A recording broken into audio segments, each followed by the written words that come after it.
My heart sank when I uncovered the truth. My husband's sister and a secret debt he never dared to mention. The tension became unbearable, the consequences unimaginable. This isn't just about money.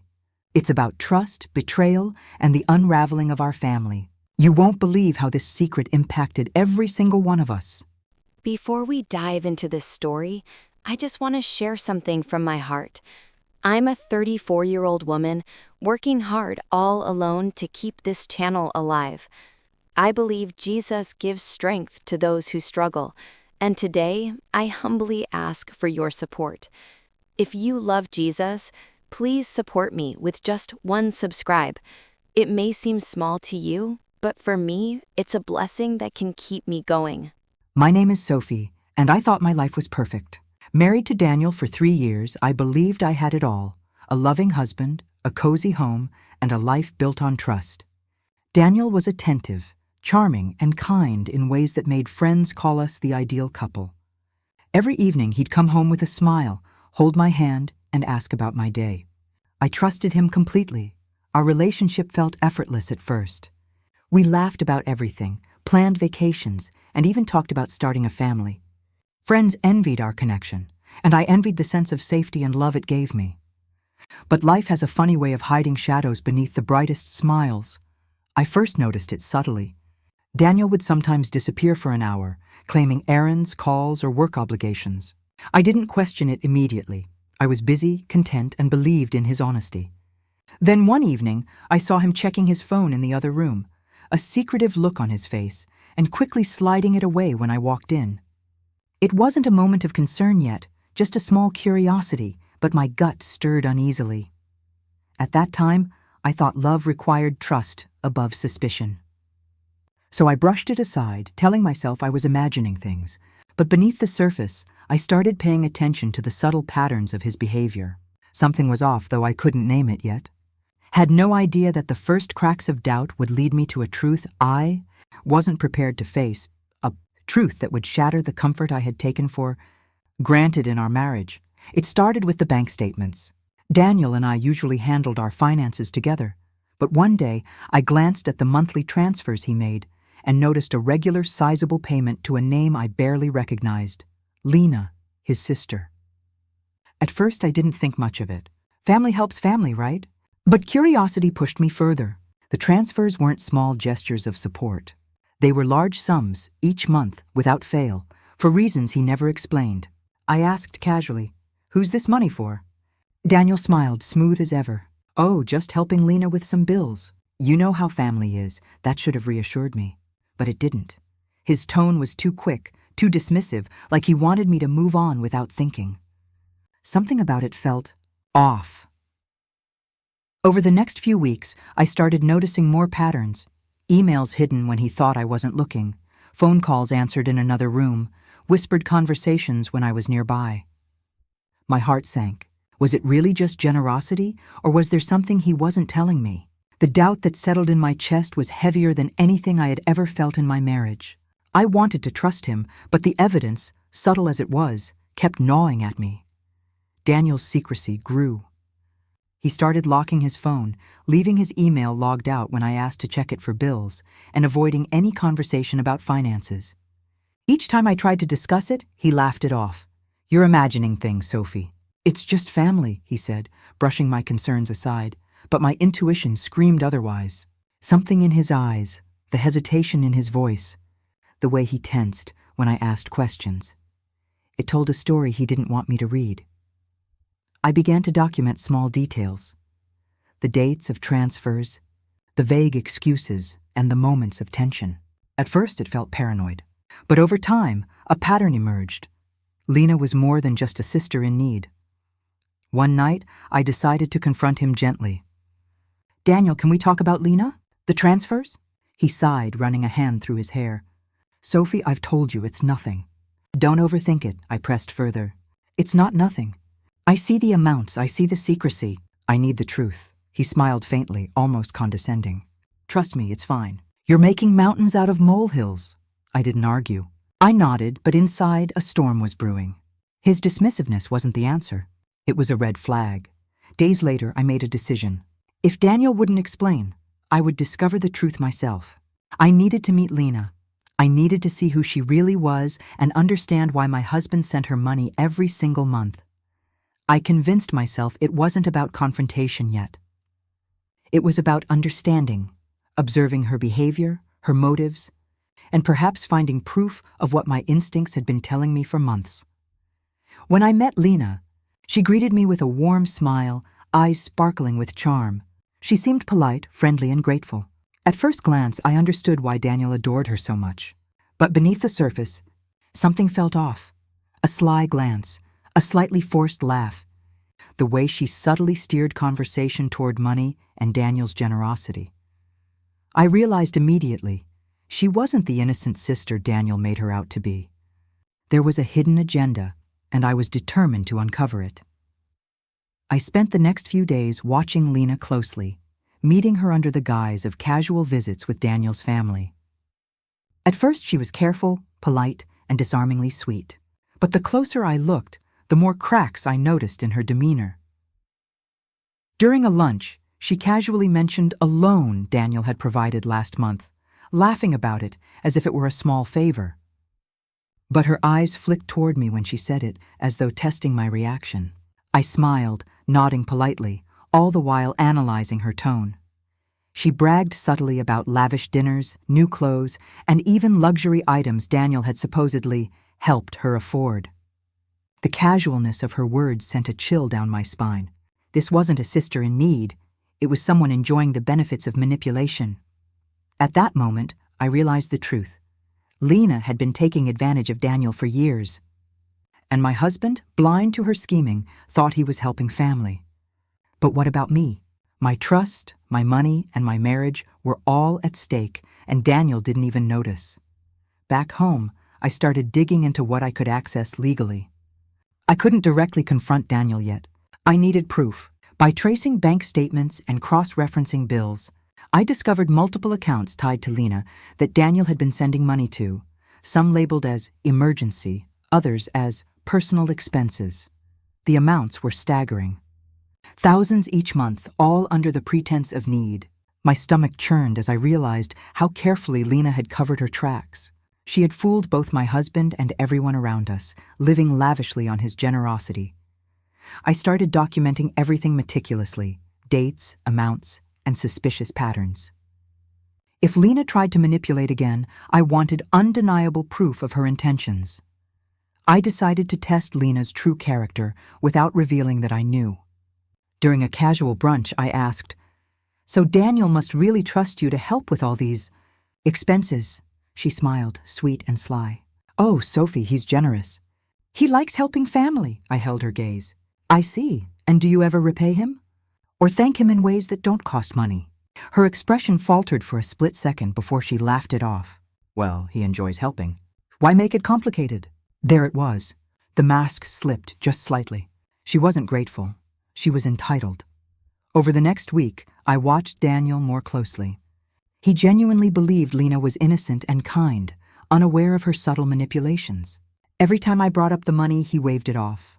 "It's just family," he'd say, trust dripping from his words. I realized my fight wasn't against Daniel. It was against Lena, the one who had been hiding behind a smile while draining his generosity. My goal became clear: expose her without destroying my marriage in the process. I began recording small interactions, taking screenshots of her claims about Daniel's support, and even noting the lavish purchases she boasted about. Every detail mattered. I also discreetly spoke to a few mutual acquaintances who had observed Lena's lifestyle. Each account added pieces to the puzzle: gifts, trips, and luxuries she had claimed to fund herself, but were, in reality, supported by Daniel. It was a web of deception, and I intended to unravel it entirely. Sitting alone that night, I reviewed my notes, receipts, and observations. Lena's greed was clear. Daniel's naivety was painfully obvious. I had two choices: remain silent and let the pattern continue, or confront the truth and reclaim control. I chose the latter. The confrontation wouldn't be loud or dramatic. It would be calculated.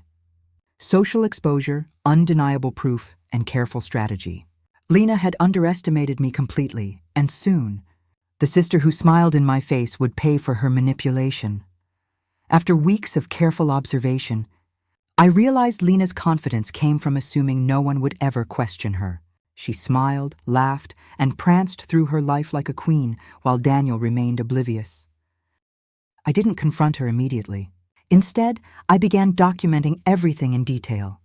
Every lie, every subtle manipulation, and every story she twisted about Daniel's generosity. I kept meticulous notes on dates, transfers, and lavish purchases she had claimed as her own. My goal wasn't anger or humiliation. It was truth. Lena had thrived by hiding behind smiles, and I intended to bring her reality into the light.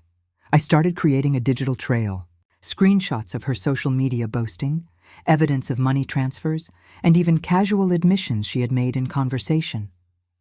Each tiny slip became a piece of the puzzle. When Daniel called to discuss Lena, I subtly steered the conversation to gauge his perception. "Do you ever wonder if she exaggerates?" I asked lightly. He laughed, brushing it off. "Sophie, she's family. I trust her completely." That trust, blind as it was, only strengthened my resolve. He had to see the truth, but in my way, carefully and without breaking our bond. Next, I reached out discreetly to a few mutual friends who had interacted with Lena. Some had noticed her pattern of exploiting Daniel's generosity, but had never spoken up. Through casual conversations, I collected stories, dates, and examples of behavior that mirrored my own observations. Each account became a reinforcement of the truth I had already begun building. Lena's web of manipulation was intricate, but the more I documented, the clearer it became that her mask could be shattered with evidence alone. I devised a plan to reveal Lena's true character socially, where her charm would no longer protect her. A family brunch, an innocent gathering, and strategically placed friends who could witness her behavior firsthand. I invited Daniel, Lena, and a few acquaintances who could observe. I pretended to remain naive, casually bringing up her recent purchases and generosity from Daniel's account. I had rehearsed my tone, calm, innocent, non-accusatory. The goal was to let Lena reveal herself, as she always did, without realizing she was the one under scrutiny. At the brunch, Lena's confidence was on display. She smiled, laughed, and spoke about Daniel's support as if it were a badge of honor. But under the surface, I could see slight cracks. The micro-expressions, the tiny pauses when I mentioned certain expenses. Daniel, ever trusting, remained oblivious. But the witnesses, our friends, began noticing the inconsistencies, the arrogance, and the entitlement. Every comment Lena made further cemented the proof of her manipulation. After the brunch, I decided it was time to involve Daniel subtly. I sat him down, casually presenting interesting discrepancies in Lena's stories. I didn't accuse. I asked questions that forced him to think critically. His face shifted from confusion to realization. Slowly, the blind trust he had placed in his sister began to waver. By the end of the evening, Daniel's eyes were open, and my strategy was working. Everything was in place. Evidence collected, allies aware, and Daniel beginning to understand the truth. I finally allowed myself to feel a mix of satisfaction and anticipation. Lena's world of manipulation was about to unravel, and I would be the one to orchestrate the reveal. The sister who thought she could exploit both husband and wife had no idea her carefully constructed facade was about to collapse. I invited Daniel, Lena, and a few mutual friends to a casual weekend brunch. On the surface, it looked innocent, a simple social gathering. But beneath it, I had set a careful stage. I smiled as Lena arrived, perfectly poised, her charm on full display. Daniel, oblivious to my intentions, chatted happily, proud of his sister.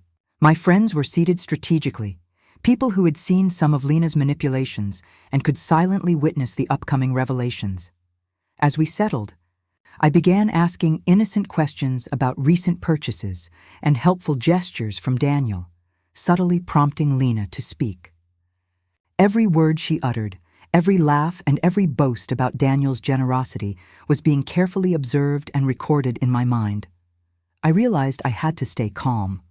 This wasn't about public humiliation. It was about exposing the truth without turning into the villain. Lena had underestimated me completely. Lena began casually. Daniel's been so generous, helping me with my bills, my apartment, even some shopping. I nodded, smiling. It's wonderful he supports family. That's so rare these days. Her smile faltered slightly, just enough for me to notice. I asked another question, casually. And did he cover all your recent trips as well? Her eyes flicked nervously, a brief hesitation that betrayed her carefully crafted persona. One of our friends quietly exchanged a glance with me. They saw it too. The cracks had begun. Daniel laughed lightly at first, oblivious. She's exaggerating, Sophie, you know her. I smiled softly. Maybe, I said, letting the pause hang in the air. Then I casually mentioned a few of the purchases I had discovered. Flights, shopping, and loans she had conveniently forgotten to mention. Daniel's laughter faded. He looked at Lena, confusion dawning on his face. Wait, these were all... Lena's composure slipped, and she stammered. Her smile was gone. I calmly pulled out my phone, showing carefully documented screenshots, receipts, and social media posts she had posted, boasting about items she had claimed as her own. Lena's face turned red as she realized the truth was no longer hidden. Daniel stared at the evidence, his jaw tight, and finally began to understand the depth of her deception. One of our friends whispered, "Wow." She really took advantage. I leaned in, voice steady. Lena, it's clear now. You've been exploiting Daniel's generosity for months, maybe years, pretending to be needy while living luxuriously. Her eyes darted around, panic setting in. He wanted to help me. Help you? I repeated softly, each word deliberate. This wasn't help. This was manipulation. And Daniel, you trusted her blindly. Daniel's expression was a mixture of shock and regret. I had no idea, he whispered. Lena tried to defend herself, but every lie fell flat under the weight of documented proof. Her charm, once her greatest weapon, crumbled completely in front of our friends and Daniel. Her manipulation was exposed publicly, not cruelly, but with undeniable clarity. Daniel finally saw the sister he had trusted for years for who she really was. Daniel turned to me, his eyes wide and shaken. Sophie, I can't believe I didn't see it. I trusted her over you. I didn't raise my voice. I simply said, trust should never blind you to truth. I've given you the chance to see it before it went further. He nodded, shame and gratitude mingling on his face. For the first time, he understood the loyalty, vigilance, and care I had brought to our marriage. Lena slunk away quietly, realizing the game was over. Daniel and I were left to process the aftermath. The truth had been revealed. His blind generosity had been exploited, and my patience and foresight had saved our marriage. I felt a strange sense of calm. This wasn't revenge fueled by anger. It was justice delivered through clarity, evidence, and restraint. Lena had underestimated me completely, and now she had nowhere to hide. After Lena's exposure, our home felt different. The tension that had silently built over months dissolved like mist in the morning sun. Daniel and I finally had honest conversations about the money, about trust, and about the ways we had both been blind.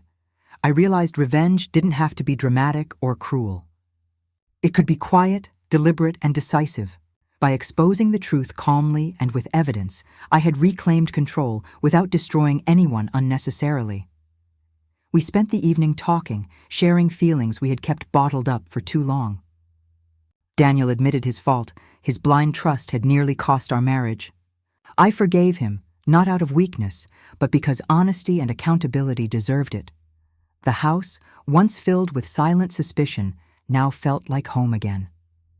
The truth had set us free, and for the first time in months, I could breathe without anxiety pressing down on my chest. Rebuilding trust wasn't immediate. Daniel knew he had to earn it, and I knew I had to protect myself. Together, we set clear boundaries about family, finances, and transparency. I introduced accountability measures, joint bank statements, shared passwords, and honest weekly conversations. Daniel embraced the changes, realizing that love without clarity could be dangerous. In these moments, I felt the weight of my vigilance paying off. I wasn't just protecting my money. I was protecting my marriage, my dignity, and my peace of mind. Lena's deception had almost fractured us, but it had also made our bond stronger, rooted in mutual respect and honesty. Weeks later, Lena's absence became apparent. Friends and family began noticing that she was no longer involved in our lives. Daniel and I didn't need to confront her further. Her behavior had naturally alienated her from the people she tried to manipulate. It was poetic justice. Her own arrogance and greed isolated her.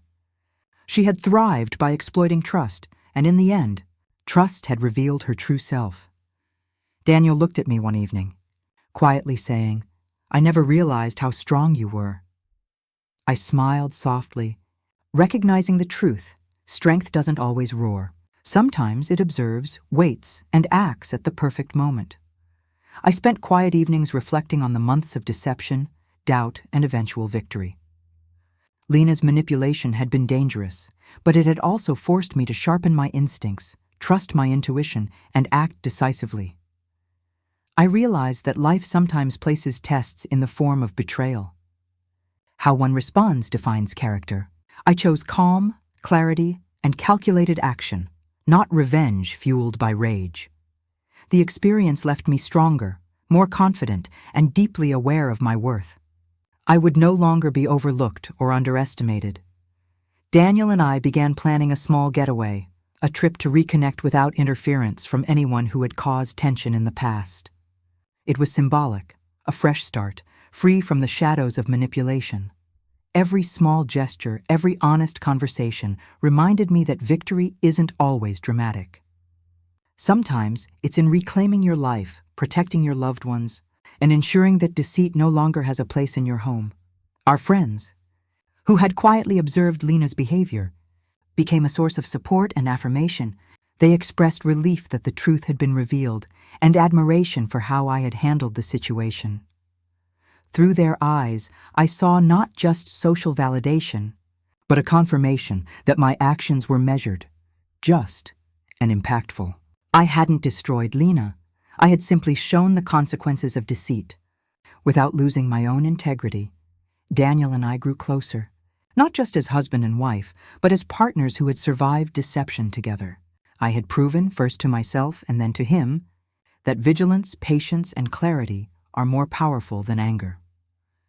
The story of Lena's manipulation faded naturally as our lives moved forward, leaving only the lessons and the strengthened bond. I stood in our living room one evening, looking at Daniel as he laughed over a small shared memory.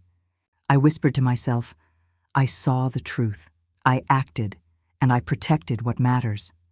The deception that once threatened our marriage was gone. Lena had lost her grip, Daniel had learned the value of discernment, and I had reclaimed my peace. The story of betrayal ended not with fury, but with triumph, a triumph of patience, observation, and calculated action. I didn't just survive, I won.